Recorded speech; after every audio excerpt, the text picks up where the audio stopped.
Hey, what's going on? This is the Blerd Dad podcast, and I'm your host, Glenn Lawrence. This is the podcast where we talk about fatherhood from this blurry dude's point of view.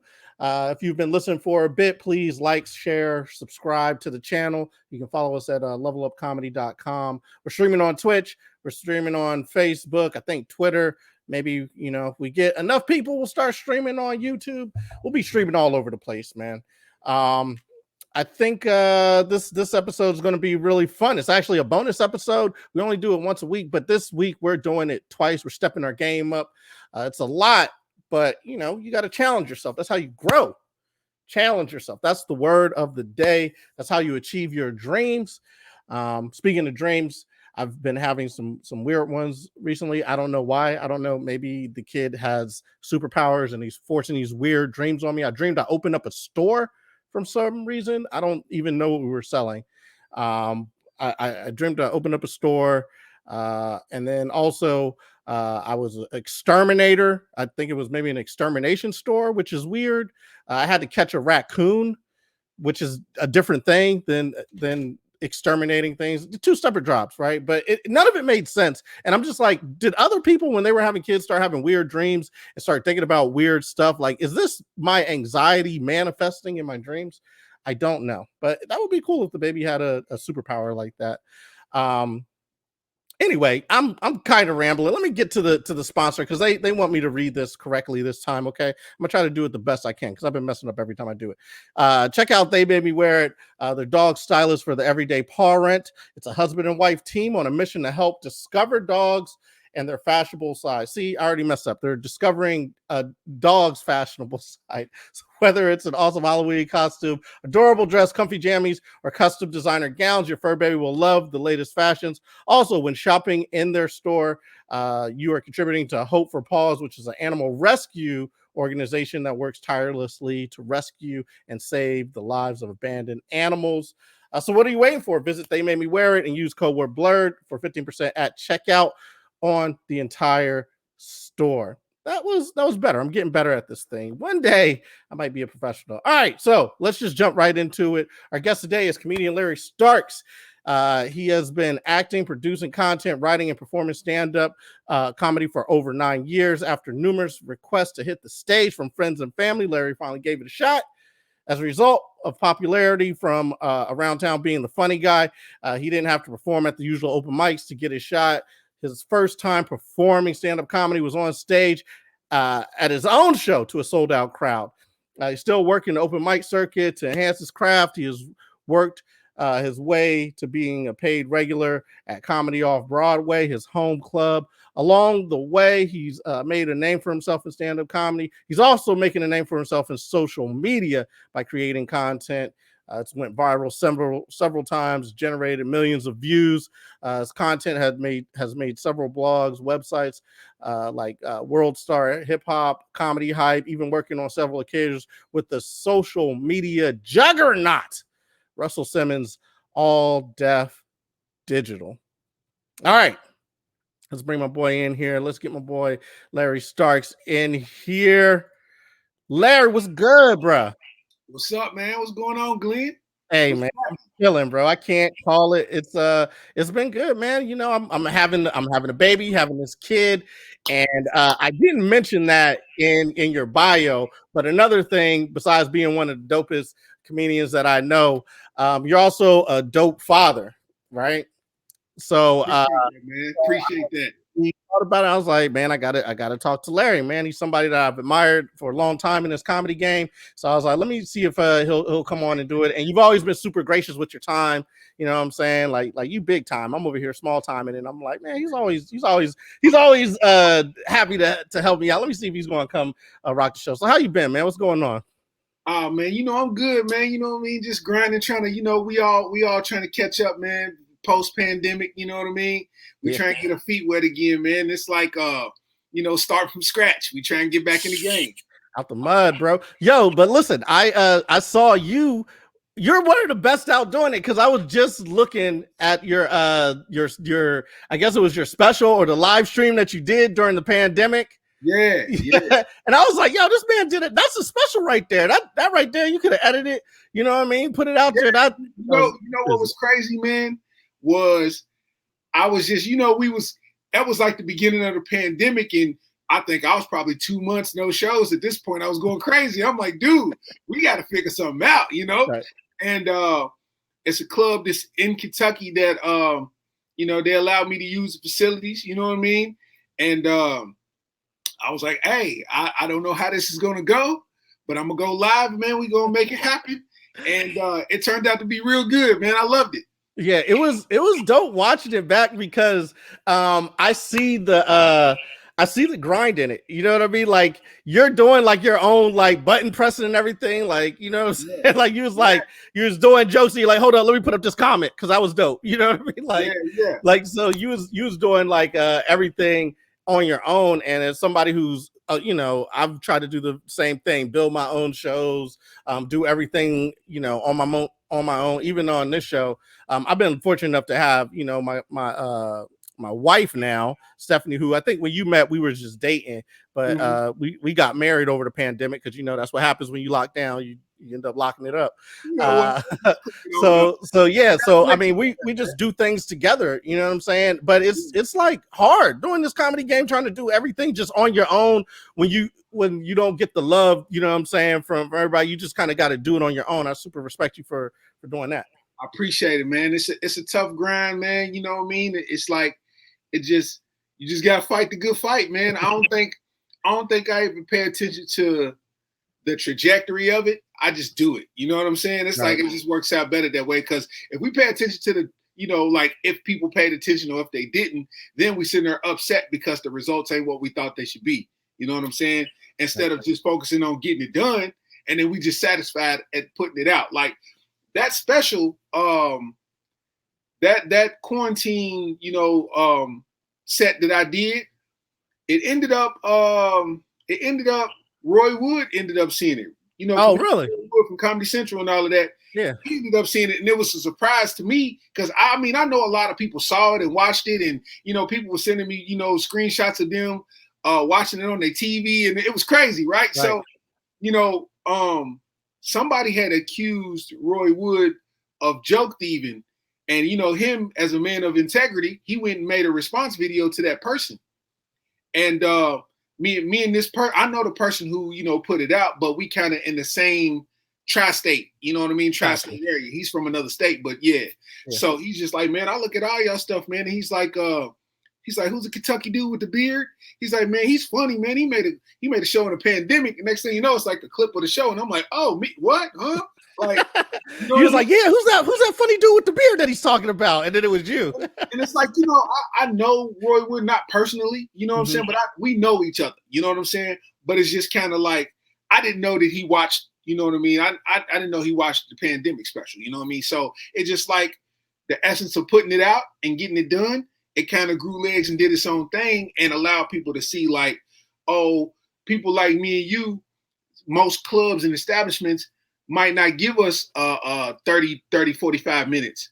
Right. You know what I mean? They might give you 15 to 25, maybe 5. You never know, So it's like, nah, I'm able to do a whole hour if you let me, So let me show you what I can do real quick. You know what I mean? You know what? That's the same vein that I put, because I put out like a special. Mine was shorter than yours. It was like a 25-minute or whatever, like kind of the quick Comedy Central 25-minute that they give you. You know what I mean? Your first joint. So I put out something like that for the very same reason, because it's like you want to be able to show what you have done or keep what you have done kind of current. And it like I was going crazy. I was like, I need to put all this creative energy into something. So I put out a little something on YouTube too. And then, it's just funny watching it because I'm like, man, I just love this kind of fraternity that we're all in. You know what I mean? Because we're all trying to like do the same thing and seeing the creativity of something that like you put out there and I put in, a bunch of other people start putting out stuff. It's a different view for us. You know what I'm saying? Like I love going to comedy shows, but I have to like get out of my head and then realize that I need to laugh because we so busy studying the science of it.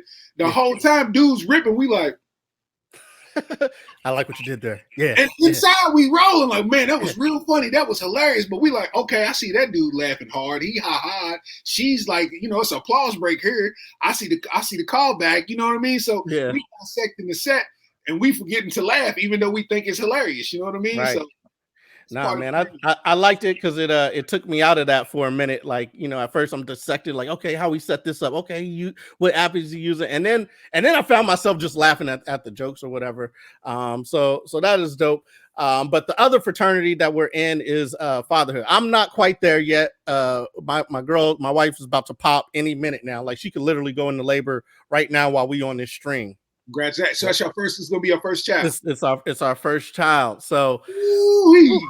yeah. So does that take you back? Because yours are a little bit older now, right? Yeah, a lot bit older. My oldest is 18, man. He's going to be a sophomore in college this year, man. Oh So wow. yeah, man. And then I got a younger son that's 14, and then I got a daughter that's 12, man. So uh it it's gonna be tough, man. Like just know in all facets of it, your life is about to change immediately. Like that day is gonna change like that. And it's so weird how it happens, but automatically you have fatherhood instincts kick in that you've never had before. You become more aware of your surroundings.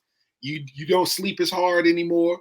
You know what I'm saying? It's just Yeah. like the whole thing changes, man. And it's good because it kind of just keeps you on the straight and narrow. Now you got comedy and you're doing it for a reason. Now you got a purpose behind it because you're like, yo, look, I gotta, you know what I mean? I got something to take care of. I got a Right. legacy to hold up. You know what I mean? Like, think about it. My oldest son, I mean, just 2 years ago, he was a senior, so he's in high school and I got content on the net that his friends are watching. You Right. know what I'm saying? So Yeah. it's like when I come pick him up or come to his games, I'm high-fiving teenagers, you know what I'm saying? Let me see my content, you know what I mean? So it's pretty cool, man. It's fatherhood thing, man. It's gonna make you better at everything you do, man. That's what I was thinking too, because I'm sitting here thinking, all right, if I go out here like before when I'm single me or whatever, if I bomb, it's like whatever. I don't care, you know what I mean? I'm gonna go get them again next time. But Yeah. now I'm like, damn, I got kids, man. I can't be out here just It's tough, man. Like on a bomb tip, like I mean, nobody's exempt from the bomb, but it's like I kind of fear it now when at first I didn't. Mhm. You know what I mean? Like universities, these are kids, you know what I mean? We older now, so it's like a lot of things that we relate to, they can't relate to. You know what I'm saying? So you got to kind of make your set childish a little bit to kind of win them over. And it's like in this era that we in, if you work at college and you bomb, that's going on the net. And you Right. gotta come home and your son or daughter got to face that embarrassment. Like, oh man, your daddy bombed at the university last night. You know what I'm saying? Like, it's a different pressure. It's a different pressure. Yeah. Like they come home with like a black eye, like, where'd you get that? It's like, cause you bombed, Dad. I was defending your honor. Yeah, So yeah, man, nah, but so that's cool. I also saw that you're really into beat making and that type of thing. yeah, yeah. How does that manifest? Like you just break down beats. Well, basically, I used to make beats. I made beats for a really long time. Like I used to make beats and sell beats and rap a little bit here and there. You know what I'm saying? But I never took it as serious as I did comedy. You know what I'm saying? But I've always been into producing or watching producers. Like that's kind of a thing that I nerd out on. You know what I mean? Like I could sit and watch a person make a beat from scratch and just be into it. I ain't gotta say nothing. I just sit there and watch. I'm like, okay, he did that. Okay. And once it come out, I'm like, yeah, I like that. Like, you know what I'm saying? Yeah. So, I mean, it was to the point where I got out of making beats because of where I'm located. Really, it's like I'm in Lexington, Kentucky, and it's not really a music market. You know what I'm Okay. saying? You doing it, you just doing it because it's a hobby, and you gotta go somewhere else and take it, somewhere else. And we was kind of in that cusp of the internet being not as wide as it is right now and having the capabilities that it does right now. So I made a lot. I made hundreds and hundreds and hundreds of beats, maybe thousands of beats. I don't know. I just kind of lost track of it, but I made a lot of beats, um, made a lot of music, you know what I mean? Stuff like that. So that was just kind of what I was always into. And part of me integrated it into comedy at points to where you know, a lot of my roast videos or things or content, a lot of those beats in the background were my beats. Oh, Um, okay. and sometimes I would make like roast songs, you know, like so I would actually take a beat and I would write to it, but it would be a roast, but it'd be a song. So it would come together and be just kind of dope. So I would just kind of make a slideshow with it. So whatever I'm talking about is popping up in the slideshow as I'm rapping. You know what I'm saying? It Right, was right. dope. It was dope. So, being that you did a little bit of the producing on the side, did that actually help you also with the comedy in terms of just like producing and putting everything together? Like that's the way that you approach it when you jumped into comedy? Yeah, it did in the sense of video editing, you know, because I mean, you know, producing is a tedious process and it's based on feeling. You know, if you're not feeling it, you're not really good to make anything that's, you know, that you like. So it's just like you gotta, you know, feel it. So with me making videos and editing and doing that kind of thing, you gotta feel what you actually edited too. You gotta feel your content and you gotta be honest with yourself. Because in the game that we in comedy, you know, the honesty comes from the crowd. They're either gonna laugh or they're not going to laugh. And that's simple as that. So it's like, let me be honest with myself and let me make this. And like with beats, I used to make a beat and I would know the beat was fire or not if I woke up the next day and heard it for the first time that day. And it Hmm. was just as fire as it was when I made it. Because Yeah. when you get that clarity, your mind's kind of clear and you hear it for the first time again.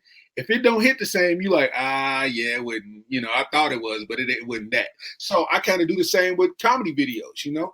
You know what's interesting about beats though is like you could hear it and in your mind you'd be like, man, I don't like that. That's trash or whatever. Yeah. And people like you won't play it for other people or people hear it, they might not like vibe to it like that. But a joke is different. I feel like because you'll say something, you'll be like, I don't know, and then you'll say it to another person, and then when they laugh or whatever, you're like, damn, I didn't even think it was funny like that. And then you start thinking like, hold up, what? Like, okay, maybe that, and then you start doing it or whatever. Where I feel like I don't know if music hits the same way. I mean, I feel like music stays with you longer or whatever, but comedy is like that instantaneous and it could like change on a dime. When someone else laughs at it, then it's almost like your brain recognizes what was funny in the joke. Right, yeah. Like, well, music, of course, is not the same, but with music, you don't get the ability to display it the same way that we would. Like, so we're doing it live. Comedy's live. You say the words, the reaction comes immediately, whether it be good or bad. With music, I mean, it's the same thing, but nobody's going somewhere in a room full of people like, hey, listen to this beat I made. It's Right. not working like that. Comedy, you come in, listen to this joke I wrote. You know what I mean? So that's kind of the difference of the two. Unless you're a big name producer, then of course everybody's going to listen to your beat. But you know that takes that work. Yeah. So your roast videos, do your kids watch them? Yeah, well, not much anymore. They, you know, because they older now, and it's just kind of like, yeah, you know, yeah, I'm cool with that. You know what I mean? Like, but you know, they rock with it. They like it. They kind of, you know, they put me in their stories. You know what I'm saying? They show love. You know, so Right. it's better than them not paying me any attention at all. You know what I mean? So That's the part that I'm very interested about because like when my because my kid's gonna be young for a minute. I'm gonna have like a whole body of work out there, and I'm just wondering how he's gonna respond to it. You know what I'm saying? Like, how did your kids respond to it? Because were you doing comedy before you had them? um, my oldest no. I started in 2011. Okay. So I was doing comedy before my youngest. Okay. But um regardless of it, they respond to it well because it the content that I make was likable by a large group of people as Hmm. far as age ranges. So you know, it kind of went widely across the age ranges. So my roast videos was being watched at school, you know, and it's like I was getting to the point where I wanted to make them profanity free, but a cuss word just makes it that much funnier. You know what I'm saying? I Right. was trying to say without the profanity, but I'm like, if I would have said the MF, it would have, you know what I mean? It would have took it to the next level. You know what I mean? So Right. uh they respond to it well. They like it. You know, people show them stuff. They watch it. My son, his college team, you know, they on the way to a game. They on the bus, and you know, somebody pull up a video on their phone, and everybody's watching. They what is it? What is it when you watch a whole lot of stuff at the same time? Oh, the playlist. Oh, No. like the Like what do they call it with Netflix? Binge oh, watch. Yeah, binging it. so they'll binge watch, on the way to a game or something like that. And I'm like, for real, y'all watching all the videos? I'm like, it's crazy. Because once I make them, I don't watch them anymore. Right. We pick ourselves apart, so it's cringeworthy for me. It's like, I should have said this, or I should have did this. You know what I mean? So, Man, yeah. So I mean, my thing is wondering how. So your kids, right? They're your kids, so they at home all the time. They see you all the time. But then their friends see you. How do their friends relate to the kids? You know what I'm saying? When they're like, oh, your daddy was roasted so and so, like, oh, and then do they get the kids to like say, what about you? Can you roast? And then they have to go back and forth. They have to deal with that. nah, they don't have to deal with that part. Really, I think they try to pave their own lane, which they have, because I mean they funny too. They got funny personalities. Um, and it's just kind of like they kind of don't want to hinge on what I was doing to make them who they are. You know what I'm saying? Right. So they just kind of do their thing and be funny in their own right. And I never even knew it until like some of the kids came up and said to me, like, yeah, that's your son, man. He is comedy. I'm like, for real? Like, you know what I mean? Like, I thought I was just laughing at him, but he's making everybody laugh. So that's kind of cool. You know what I mean? That's it. All right, take me back to your first days of fatherhood when you had your firstborn. What was that like, man? How did you adapt to like that moment of just like I've got a Um, person in the world? it was you're gonna experience this too.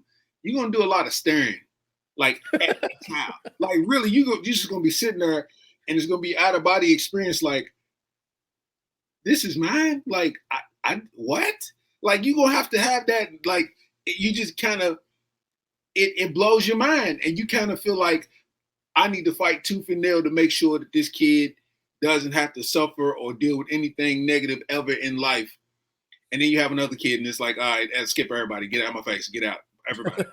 You know what I mean? So wait, does it gets replaced with each one? Like okay, you fine now. Now I got to worry about this one. It's special. It's special each time.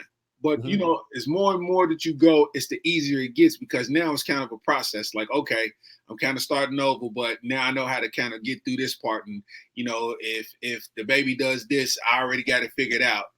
How to beat this part, and that kind of thing. But to have your first child, it didn't hit me until I couldn't go hoop with the fellas. Mm. That's when it hit me. Like, cause I had to watch my son, so they like, man, we at the park, man, and blah, blah, blah, pull up. Usually, your non-kid having self, you like, I'll be there. I wasn't doing nothing anyway. So let's go. And it's just like, now you like, I can't go. And now you just got to sit there like, and you just kind of holding your kid like, wow, they were really having fun. And I got to sit here. And you kind of get used to it. You get used to it and you start it starts making you feel better once you kind of experience that. You see your baby sleeping, you change your baby, you take a bath, you spend so much time, you don't want to do nothing else. You know what I mean? Like you start going places like, once your kid get a little bit older, your parents will watch them and y'all go somewhere and everything y'all do, you'll be like, oh man, the baby would love this or the baby would love doing this. I can't go nowhere out of town without thinking my kids would love to see stuff. You know what I mean? Like, oh man, the kids would love to see that. The kids would have loved this. I would have went in that exhibit if the kids was here. You know what I mean? Damn. Okay. Yeah, Yeah. man. I feel like I'm lucky because I'm older, right? Like I'm 40 now. You know what I mean? You did it so right. I mean, and Yeah. it's no right way to do it, but you did it so right because you got to experience enough life to where you didn't feel regretful that you missed something. I Yeah. don't feel regretful about my kids. I'm saying like I just felt like I can't just up and leave and go to Los Angeles to a Laker game for a week. I can't do it. Right. I gotta prepare to go to Kroger's. Like I gotta, okay, let me get the stroller, let me get the car seat, let me make sure the bag is filled, let me make sure everything's on point, just so I can go to the store and shop. Like that's the kind of work it takes. And then with 3 kids, McDonald's, you by the time you get to the drive-through window, that's $40. Yeah. $45. You know what I mean? You go to a real restaurant, you up in the 120, 150 range. Yeah. Everything you just got to multiply. Yeah, it gets real. And then you got, school shopping, stuff like that. You start spending money right now. formulas, diapers. They're gonna, man, listen, kids gonna run through that, and you're gonna be like, I just spent $45 on diapers, and we out. I'm looking around right now. I'm like, how does he have so much stuff already? Like, he ain't even here. You gonna run through that stuff so quick. You think baby shower, like, I ain't gonna have to buy nothing for 2 years. No, man, that's gonna last you 4 months. Out of here, man. Yeah. So what about the getting ready part though? Because you said that you have to like get them ready. And in my mind, here's what I'm thinking. I'm thinking everybody goes like crazy. You know what I'm saying? Like if you over in India or something, you in Africa, you don't have to get all this stuff. You just grab your baby, put them in your little satchel, and you know what I'm saying? Like you just make a move. But everyone keep telling me you got to take so much when you take them out. Like because you gotta be prepared. You gotta have bibs, you gotta have wipes, you gotta have an extra outfit, you gotta have diapers, you gotta have, the formula. You gotta have all of that stuff on deck because you don't know, you might change your mind at the store and be like, well, we got to go to here, or your mom called you like, oh, we got to go over mom's, and you're not prepared. So you would have to go all the way back home, get some stuff, and then drive back, which would be too much. So you keep stuff with you. Now, it's a preparation thing because you might be ready to go to the store right then and there. You in the mood, let's do it, let's go to the store. And you pick up your baby and you smell poop and you're like, I got to change this. So now that delays you 10 minutes. You know what I'm saying? So now you got to change and do this and do that. Get the baby ready. Boom, boom, boom, boom. You got the clothes on. If it's cold outside, you got to make sure the baby's bundled up, covered up, all this kind of stuff. And you got to warm the car up now because you can't put a baby in a cold car. Right. So you got to go warm the car up. If the car is hot, you got to go ventilate it. Make sure the car's the right temperature. You know what I'm saying? You got to, and you might be driving, the baby start crying. You got to pull over, make sure the baby's okay. You know what I mean? It's a lot. It's a lot. It takes some work. But like I said, the minute that baby comes into the world, it just switches. It's a switch that just turns on. And it's funny because you don't have it right now. But as soon as it happens, your awareness is a 99. Like it's just up there. It's a 99, man. I automatically edit a player, get it to 99. Yeah. And I want to let you know, like I see your shirt, right? What does your shirt say? Venom. Venom. You like that shirt, right? Yeah. Don't wear it no more. Any nice shirts is over with for the first 2 to 3 years. Them nice shirts is over with. You're going to get milk stains, throw up. They're going to throw up on you. You might get a little poop on them. And that milk don't come out. It's going to be a spot right there. It's going to be a spot right there. So you might as well get used to losing all your nice shirts because it's going to happen. It's going to happen. It's no way about it. You got to burp them. And sometimes you get the little burp out. Ooh, good job. And then sometimes that burp turns into throw up. And it's all down your shoulder, down your back, might go in your shirt a little bit. All that, Oh shit. Oh, yeah, man. Did you get rid of the squeamish thing? You know what I mean? Like before, I feel like now, as the person I am, if I touch poop, I'll be like, you know what I'm saying? But then as soon as you get the parents like, oh, I got poop on my hand. Let me, you know what I mean? Like you don't have a choice. You don't have a choice. Like I had to transition from having 2 boys to having a daughter and trying to wipe poop up. That's 2 different processes. That's 2 different processes. It's like I had to mentally get out of my own head. Like I have to do this and I don't want to do it. Like, you know what I mean? Right. And I mean, it stinks, but you get to the point where you like, it's on my hand. I just got to wipe it off and then go wash it off and whatever. It's my kid. So, you know what I mean? It ain't like it's a grown man's poop on your hands. It's your kid. So it's like, whatever. Yeah, I noticed. So switching gears just a little bit, I noticed one of the things that I noticed about you in terms of when you do comedy is you mad confident, you mad fearless when you're up there. What kind of things do you do to instill that type of confidence and fearlessness in your kids, or have you done that, or have you noticed that they're different in that way? Yeah, it's all been a learning process. The stage is still a learning process too, but the confidence is just because I feel like what I'm doing. Not only do I feel like I'm good at it, but I'm having fun. More importantly, you know what I'm saying? So on the confidence level, instilling in them, it's like when they play sports, it's like they might do something wrong and then go sit on the bench and just kind of mope and then be like, and I'm like, this is a game though. You're having fun. Plus, it costed me $10 to get in here. You better smile, like you know what I mean? Like I paid $200 for those shoes. Smile, you know what I mean? and it's just kind of that kind of thing. It's like they've seen me play sports too. I used to play semi-pro football for 5 years, and then I kind of gave it up. I gave it up once they started getting into sports on a regular basis, you know, because I was now the focus is them. But they see me play. They see me hit people. They see me get hit.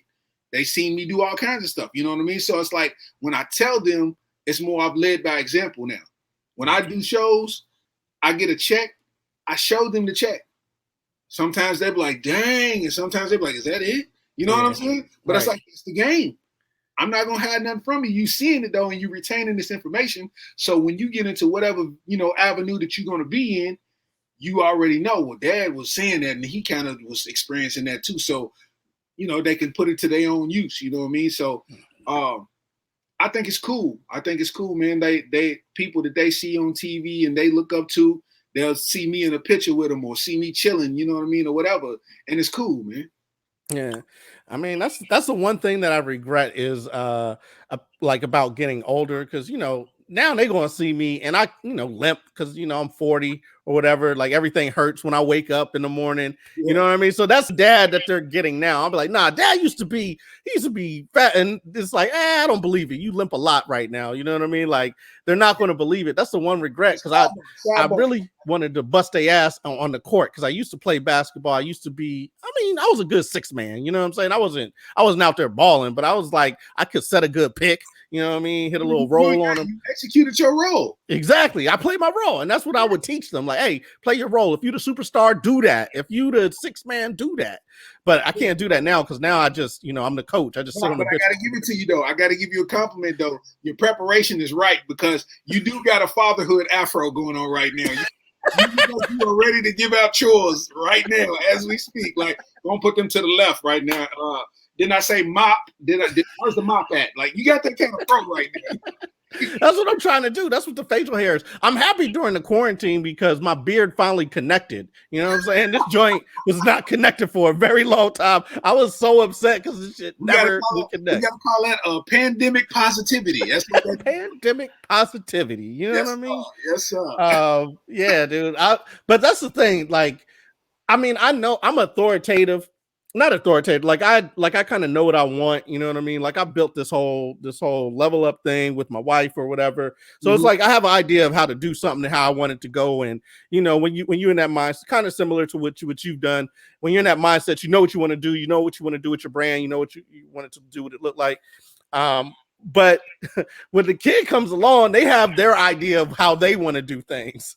And it's like none of that whole like I want it my way and it's got to be that way. Like it's a lot harder to do that with the child. How do you give them like discipline or whatever? Because I'm sure if they're like you, they probably got a strong mind. Yeah, it comes to they know the difference of when I'm joking and when I'm not. It's a different universe now, man. It's actually quite scary, because coming up, I'm 38. So, we in the same era typically. So we was before internet, when internet started, and now where we at now with cell phones and whatnot. We lived life without cell phones. You know what I'm saying? So with them, everybody got $1,000 phone. Everybody got, you know what I'm saying? It's like, it's 12. She got $1,000 phone. It just is what it is. And it's like discipline comes in different forms. Give me your PlayStation. Give me your phone. You know what I'm saying? I'm changing the Wi-Fi password. Yeah. Like, and it's not necessarily like, if it gets to the point of a whooping, but my kids ain't whooping bad. Like my kids do dumb stuff. Why did you leave the Capri Sun on the floor? Right. Like, but it's like my kids ain't out here wreaking havoc and breaking in cars and doing nothing like that. Like my kids just don't clean up. That's like annoying. That's just my thing. I was talking to my cousin about that because my mom wrote a book, right? It's called Babies Raising Babies, and it's about her, raising me and my sister. Yeah. That's hard. Yeah. I asked her to do it because I was having this kid. I was like, Mom, like you should write a book on, how you did this, because I would like to just have that information on, and it would help me figure out how I'm going to raise this kid. But in that book, she was talking about like spankings or whatever. And this is my mindset too, is like spankings are to let them know that your actions could have like a physical consequence, but it's a tool. It's not the only thing that you do, you know what I mean, to show them discipline or whatever. And really, you don't really need to do it hardly ever. You know what I'm saying? It's like you said, if they're out in the street, well, if they out in the street acting stupid, like someone's going to hurt them. So a spanking makes sense. You know what I mean? Because it's like, but you gotta actually reflect it to your own parenting too. You gotta kind of hold yourself accountable in the sense of why they acting this way and why they're allowed to act this way. Because we've all been around where some kid is acting way irrational and the parent is just like, Tyler, sit down.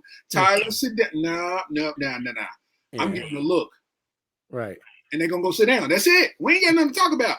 Listen, I've been practicing the look with my wife. I've been trying to get her to look. You know what I'm saying? Like, I just be doing stuff to her so she give me the look. But it's nothing that y'all can practice. It's going to come. It's going to click.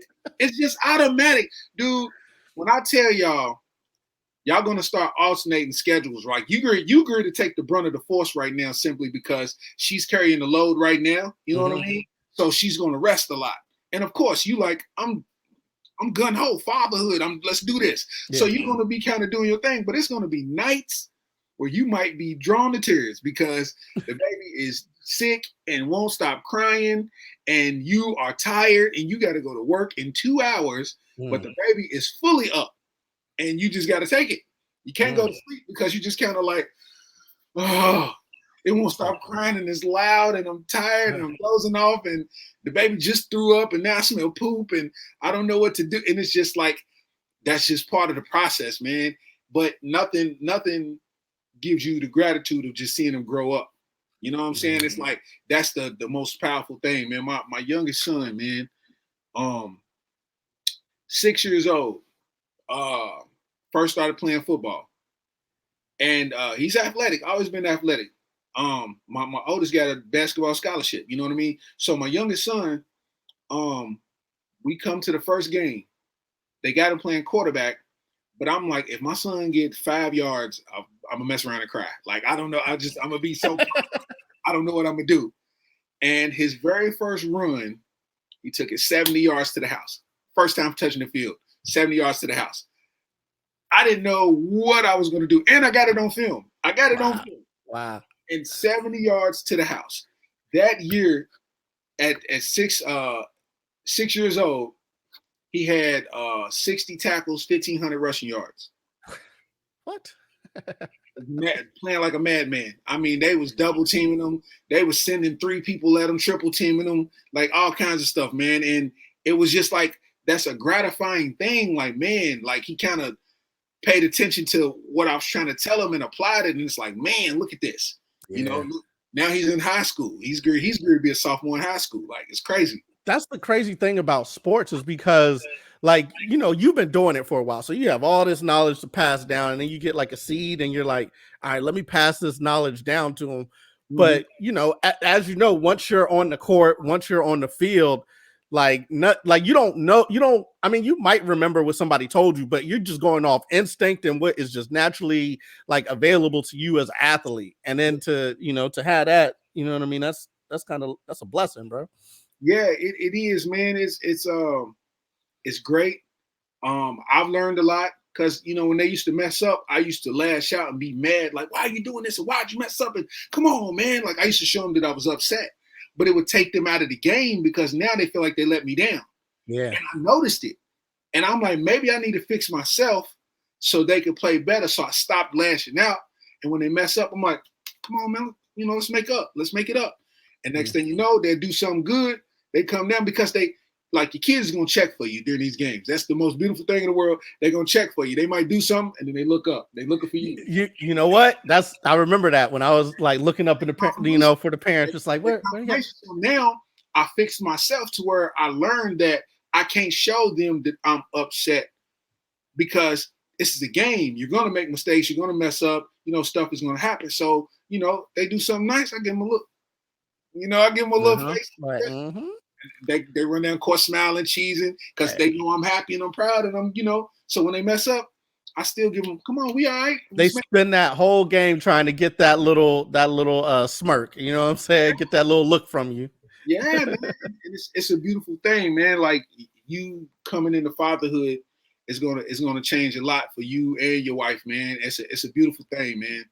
Um, I think the cool thing is I used to coach, right? Because I've been married. This is my second marriage, right? And in my first marriage, we was coaching some little ones from like a coworker, right? And one thing that I did when I was coaching them was instill like the play keeps going. You know what I'm saying? If you make a mistake, don't hang your head because the play's still going. And that would be one of the things where I would get annoyed with them is if they made a turnover or something playing basketball and then they hang their head and they score a layup. I'm like, but if you didn't hang your head, you could have went and stole the ball back from them again.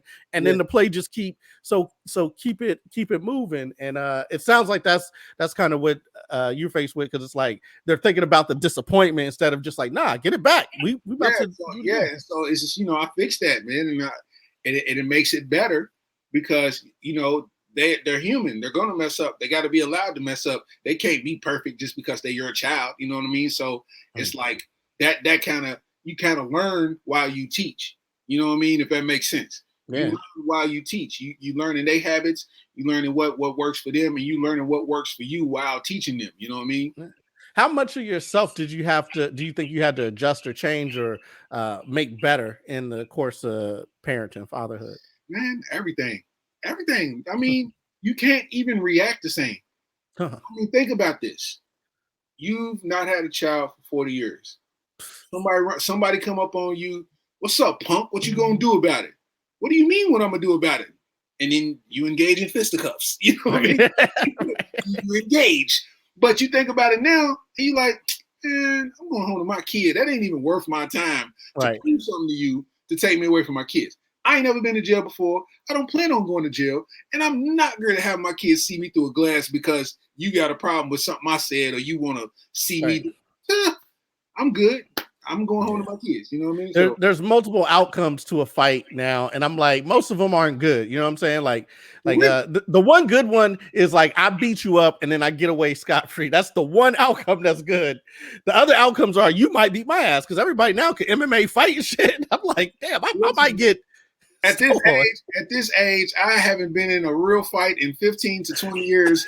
So I got a smooth 60 seconds for you. If I don't get you out the paint in 60 seconds, I'm taking a loss. And it's not even worth it on my psyche.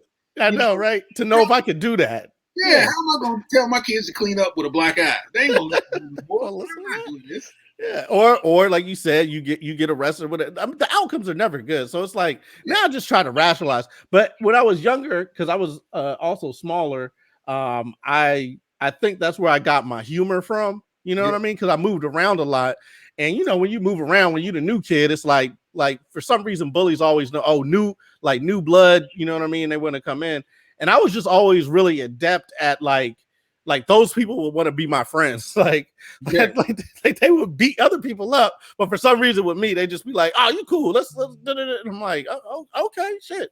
I'm glad you ain't trying to steal on me. But yeah, man. Listen, here at the Blerd Dad, we usually you know how they have burning questions other places. Here we have a blurting question. All right. So it's like a blurting question for you. So the blurting question today for you is, we know you into beats and sick beats and whatnot. Now, what would the name of the song be, and what would your kids be rapping or singing about on the song that you made on that sick beat that you made? Go for all three, like one at a time. What you mean, like each kid got a beat? Yeah, each kid get a beat. What's the song, and then what they rapping about or singing about?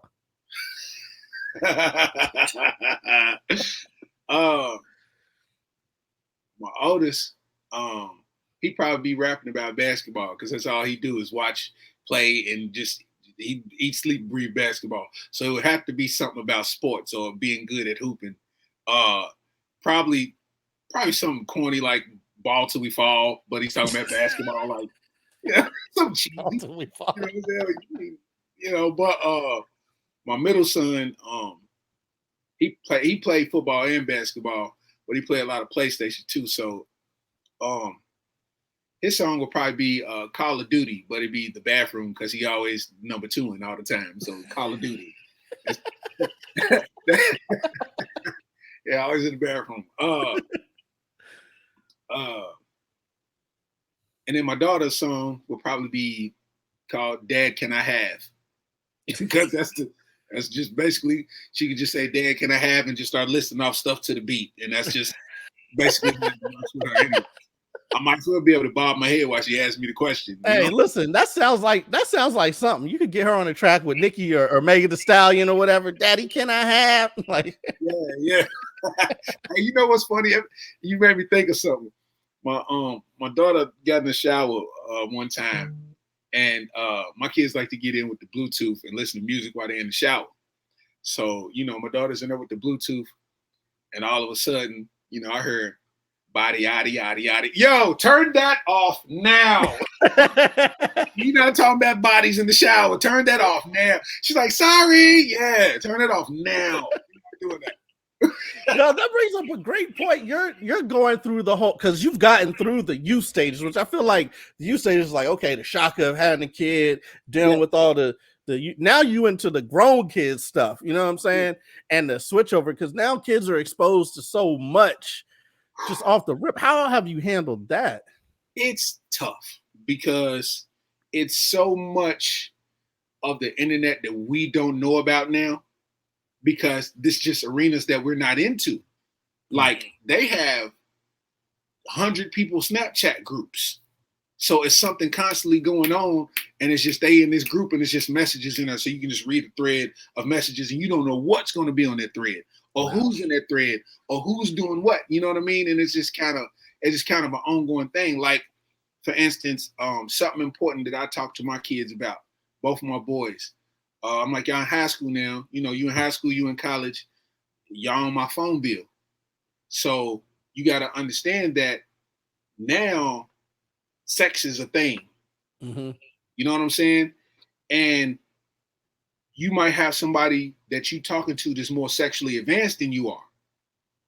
And they might end up sending you nude pictures.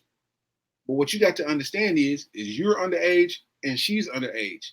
So if her parents find out that she's doing that, she could press charges on me. Right. Because it's my phone line. So simply being with that it's my phone line, that's child pornography on me, even though I don't have nothing to do with nothing. And I had to make it abundantly clear to them how serious that could be. You know what I'm saying? I'm like, if you get that, I can't tell you to not look at it because you're going to do the exact opposite. Look at it and delete it, please. For my you know what I'm saying? That's all I can ask. That's all I can ask. You know what I mean? And it's stuff like that you got to kind of pay attention to. It was weird having the preparation to be pulled over by the police talk. That was weird to have, but it needed to happen. You know what I'm saying? It's just it's how did your talk go down? Because that's another. I mean, my parents gave that talk to me, and at the time it's like but it helped me out in numerous situations. You know what I mean? When I was faced with that situation, how did your talk go down? It was kind of intense because this is kind of at the same time that everybody's experiencing police brutality.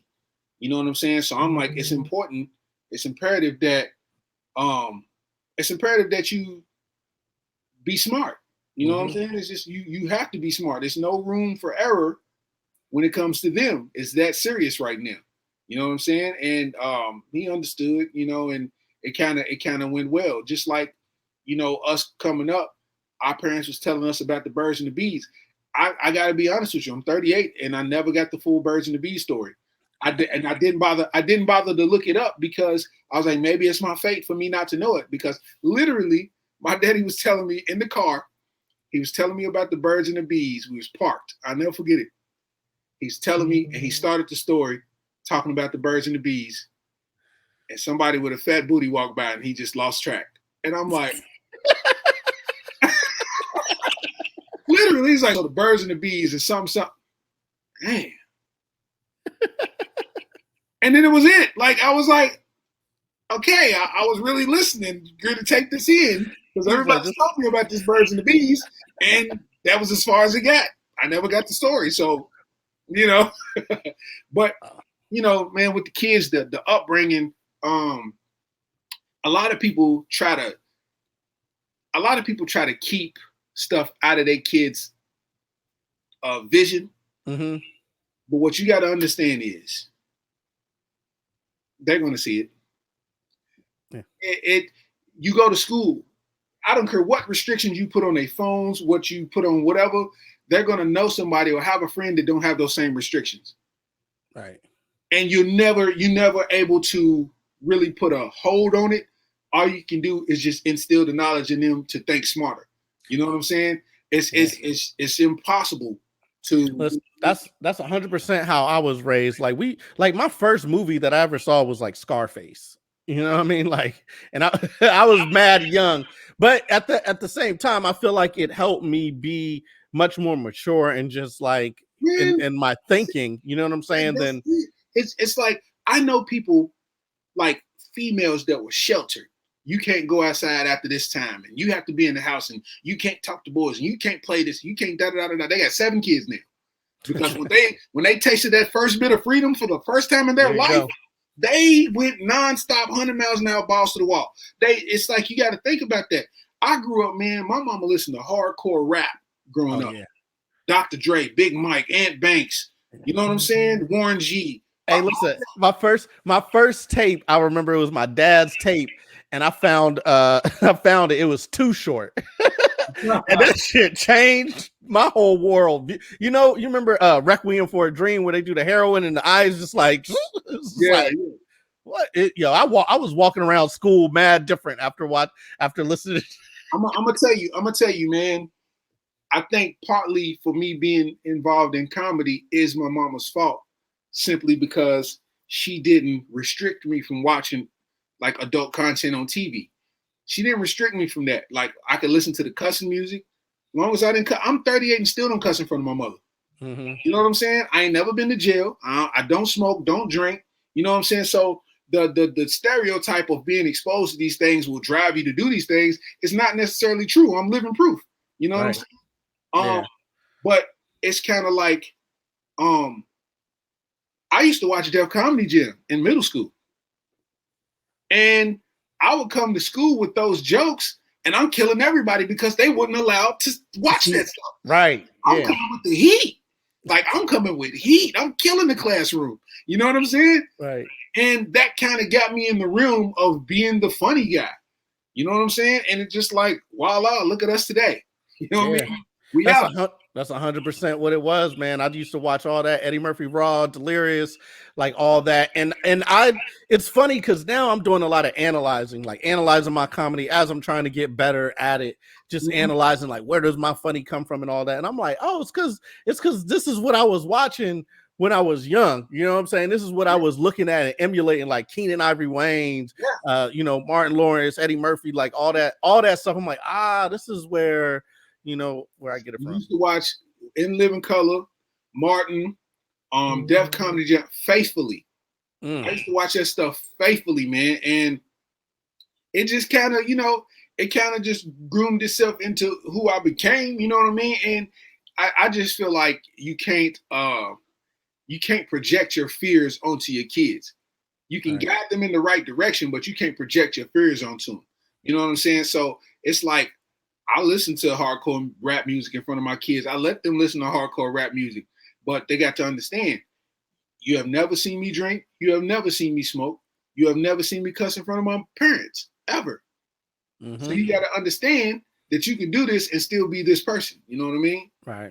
Yeah. I one of my fears is their friends and who they hang out with. Cause it's like nowadays it's like you could do all that and they have great, interaction with you. And then they meet one person, and that one person's like, I want to be like that guy, or I want to be like her. And then that changed up. And that's the one thing I kind of want to also talk to them about, which is like, hey, like these, like you may meet these people. I've lived a long time. There are people that I thought were my ride or die for a good 5 years, and I don't even know or talk to anymore. You know what I Yeah. mean? Like, Me too. Me too. Yeah. yeah. So it's like you got just to instill in them, like, hey man, make sure that you realize who's important in your life, like who from the family That's and real. I mean, I grew up in the hood, and I'm the living story of my friends that all either dead or in jail type stuff. Like really, people that I came up with are either dead or in jail. There's no way. I'm the only person that ended up without a record, and that was just because I was brave enough to say no. Yeah. You know what I'm saying? When the stuff came that was like, that had a consequence to it, I was like, nah, I'm good. Like, I don't feel like it's worth the risk. You know what I mean? And they used to try to, roast me and ridicule me about it. And I'm just like, you can't convince me to think like you. I just think what you're doing is stupid. And then fast forward to now, it's like, here we are. You know what I mean? Like, so yeah. That's what's scary about it, man. Listen, I don't want to hold you up too much. I super appreciate you come on here talking to me, rapping about this, because I think I just wanted to create a space where, just dads come and just chop it up, talk about, raising our kids, and even just nerd out on the stuff that, we like nerding out about. It's dope. I appreciate you doing this, man. And certain things like this is necessary, like dialogue like this is necessary, because, us as fathers, we don't ever really get the chance to get our brains picked on things that we do. You know what I'm saying? Right. Stuff is gratifying to us. I mean, for instance, like I said, my kids are 18, 14, and 12. And, I was in the Super Bowl commercial, Right. I got a segment on the radio and I got a commercial in circulation right now, and I'm on both. And it's like, they get to see it and their friends get to see it. I've had my kids text me like, oh, I seen your thing come on TV. And I'm like, man, that's tough. Like, that's forever. Like, right. I don't care what happens past this point. That's forever. You know what I mean? Right. It's stuff like that counts, man. It's a legacy you leave behind, in the sense of motivating them to, pursue whatever it is they're trying to do. You know what I mean? Yeah, legacy building. That's a thing that started really kind of coming to the forefront in my mind and thinking, you know what I mean? Like, what type of legacy am I leaving for them? And that's part of why I started doing this too, is just like, what am I leaving behind for them to like glom on to, like, oh, daddy used to do this or daddy used to do that. And he did all that for me. You know what I mean? Like, you don't even know it, but you're actually writing a set as it happens. Yeah. Like, all of this process, you're writing a set as it happens, because a lot of stuff you're going to know and do and unexpected, and it's going to happen. This is going to be burned in your memory forever. So this is going to be a part of your act, because you're like, yeah, I'm a new father. Everybody going to clap. You know what I mean? And you kind of get into what you're experiencing as a father. And then people's going to laugh because us as fathers, we can relate. Yeah. You know what I mean? So yeah, you writing a new set and don't even know it. Right. Now, that's the whole reason why I put out the comedy thing. And I wanted to do another one at the end of this year, just to get all the bullshit jokes out that because I feel like everything I was doing before this was bullshit. Not all of that was practice for making sure that this I get right. You know what I mean? Yeah. So, hey, anyway, man, please tell the people where they can find you at. Give them your social. Give them what do you got coming up? I got some shows coming up, but you know how the schedule be jumbled up, man. Everything's a mush in my head. But I just actually, during the Mayweather fight, man, my Instagram got deleted, man. I don't know why. I don't know, man. You went in on somebody too hard, and they were like, "Oh, nigga, I'm gonna drop a dime on that nigga." yeah. You know what I mean? And I lost my Instagram, man. It's my second one. You know what I'm saying? My first one I had 23,000, and then this one I had 12,000. So I'm starting from scratch. So please follow your boy, Real Starks 27 TWO7, Real Starks 27. On Instagram and Twitter, is Real Starks 27. Facebook, comedian Larry Starks, man. If you like what you saw, man, send me a message, follow your boy. I'm following back, you know what I mean? And all of that good stuff. And StarksTV.com if you don't know none of the other stuff, you know what I mean? Because I got merch, I got stuff like this, I sell it, don't cost a dime to show love, you know what I mean? All kinds of stuff like that. I also wanted to say before we get out of here, man, you remember when I came to the comedy festival, man? DC yeah. We had a ball. We had a ball. We had a good time. We had a ball, right? I did not know that DC had speed cameras.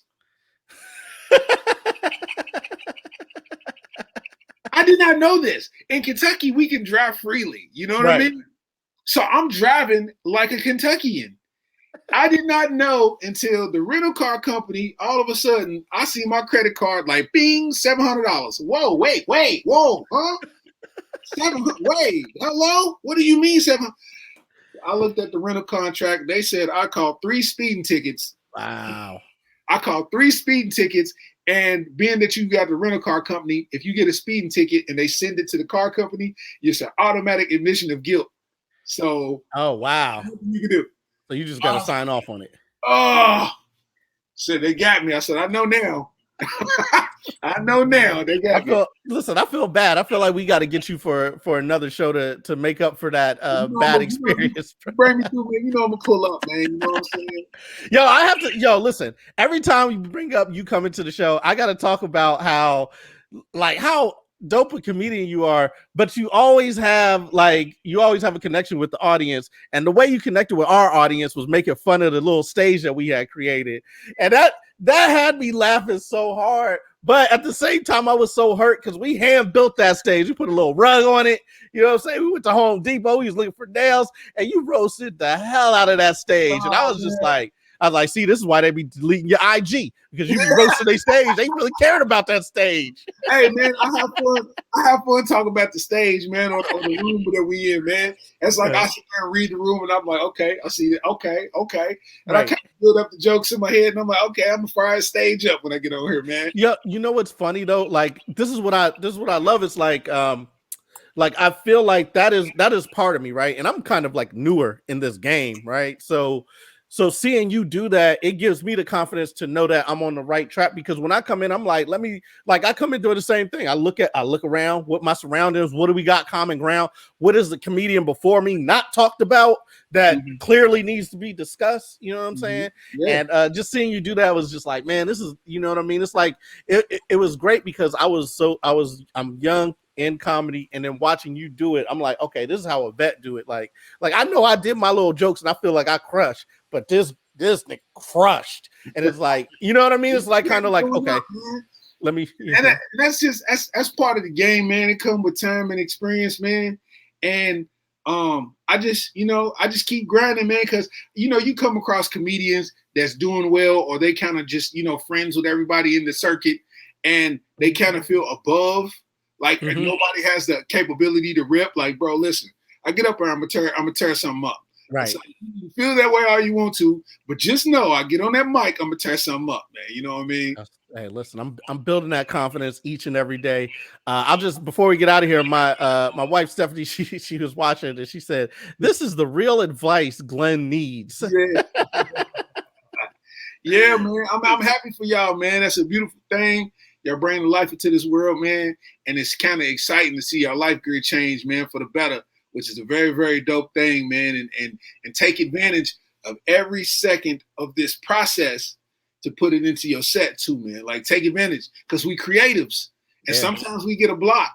Sometimes we can't find, what it is, but let them ideas churn, man. And as they come, man, put them out there. I've been writing it down, like everything. Like right now, it's like my wife. I can't touch her except for when she wants me to touch her and where she wants me to touch her. You know what I'm saying? Which is really weird. It's like if I go too far, it's like, don't do that. But rub my feet, or like just so I got to work through it to make it funny. Get back at these open mics and it's the month of Father's Day, man. So you can use the Me Too movement against her right now. Exactly what's happening, dude. Yeah. Anyway, I ain't gonna hold you. Once again, we've been chatting with Larry Starks, talking about fatherhood, talking about making beats, instilling discipline and all that stuff. I'm gonna go ahead and close the show out. Thank you so much. Follow me on Instagram, man. Real Starks TWO7, Real Starks 27, man. Flash the vitals again one more time. Is comedian Larry Starks on Facebook, Starks 2WO7. Real Starks 27. Real Starks 27. Okay, so make sure we get that right. Hey, man, thanks so much for being here. And that's it, guys. That was a dope little session we had. We learned a lot. You know what I mean? We had some laughs. We had some fun. There you go. Real Starks 27 TWO7 on IG. Real Starks 27 on the Twitter. And it's a great time, man. I love talking about fatherhood, especially with Black fathers. And we're gonna keep doing it, man. We keep having a great time. And I think you're learning something. I'm learning something every step of the way. and I just can't wait to see this thing grow. And now we're in the home stretch, and I can't wait to get this little dude here. You know what I mean? Anyway, that is it. Yeah, I think we've done enough here. So Blerd Dad out.